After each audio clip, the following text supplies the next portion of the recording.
Welcome along to another edition of The Pulse. This time, of course, it's the results on a Sunday after a big weekend of sport in the Riverland and the Mallee.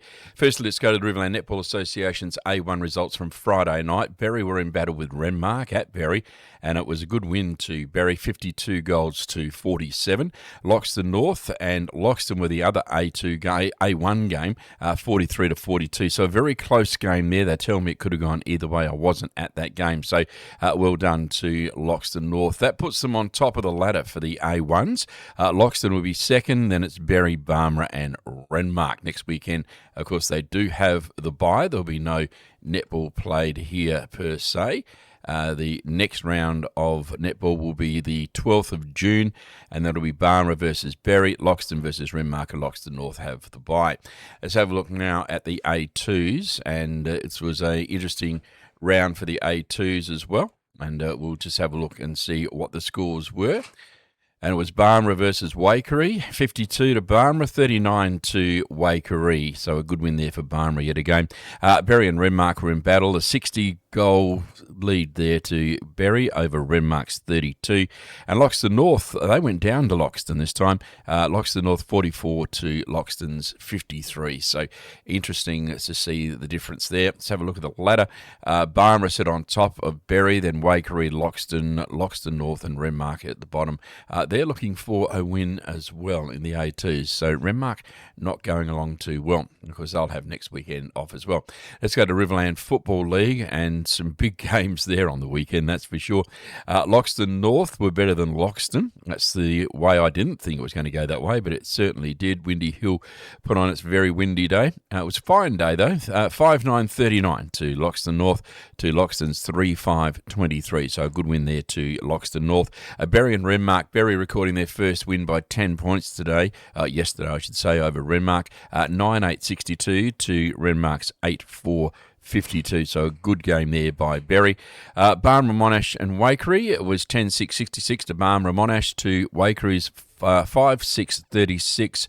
I think most of us tipped Waikerie on this one as they were undefeated coming into this game, but Barmera Monash showed that they had the tenacity to carry on, and they tell me some good leadership by John O'Beach was one of the reasons why they came out on top. The ladder at the moment for the Riverland Football League is Waikerie on top, Barmera Monash second, Loxton North, then Loxton, then Berry and Renmark trailing down at the bottom, which is very unusual to see. Anything could change among here. Perhaps your top 2 or 3 are set in, but there's still more to be decided. But Barmera Monash perhaps the ones to watch from here on in. The Murray Valley Football Netball League, and it was a big win to Paringa on the weekend over Wonka, 12-8-80. To Paringa over Wonka's 3-3-21. So a tough game there at Paringa. Brownswell and Murrayville, a big win to Brownswell, 14-12-96 to Murrayville's 7-9-51. So a good game there for Brownswell. And Sedan Cambrai were victors over Ramco, 9-15-69 Sedan Cambrai to Ramco's 10-5-65. So some interesting results there. We'll just have a look and see how the ladder sits at the moment. So Paringa's sitting comfortably on top. They haven't been beaten yet this season, so 6 straight wins. Brownswell on second, Murrayville a third, then it's Wonka, Sedan Cambrai and Ramco looking for their first win. Let's slip off to the River Murray Football League, shall we, because there was some big games there as well. Ramblers were in battle with Tailem Ben. Ramblers 13-9-87 to Tailem Ben's 10-7-67, so a good win there for the Ramblers. This is the one that surprised me a little bit. The Suns, the Southern Mallee League, 9-12-66, went down by 13 points to Mannum. It was played at Lamoureux as well, 12-7-79 Mannum, so the victors over the Suns. Jervois and the Imps, close game here, 10-15-75 to the Imps, 7-8-50. The Mallee Districts, the Storm, very, very happy here. They had a win at Peak, the home ground as far as I'm concerned.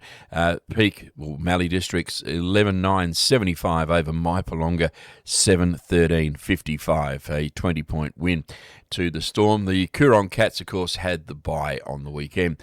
The ladder as it stands for the River Murray Football League is the Cats on top by far. Then it's Jervois, Imps, Mannum, Mallee Districts, the Suns, and then the Storm just sitting behind them in P6. Then it's Ramblers, Tailem Bend and Maipo still looking for their first win of the season. So that's how we see the sport so far on the weekend. If you weren't at Barmera for the Riverland Auto Street Party, you missed an absolute ripper of a day. It was fantastic on Saturday, and they'll do it again next year, I am sure. Plenty of upsets around the place also, and plenty of good stuff happening over the long weekend. Loxton Historical Village will be alive, yes, and we'll be there with our food van. And of course, there is also the wind down over in Renmark. That's going to be worth getting to if you can. There is, I think, dirt carts, 2-day dirt cart meeting. Saturday will be at Renmark and Sunday will be at Loxton, so that's worthwhile getting along to as well. So it's a long weekend, the June long weekend, and there is plenty happening. There's softball at Glassy Park, and there is a whole range of other great events that will be happening right throughout the Riverland, and we'll try and keep you posted next Saturday when we get out there with the Pulse. Yes, you're on the Pulse with Trev.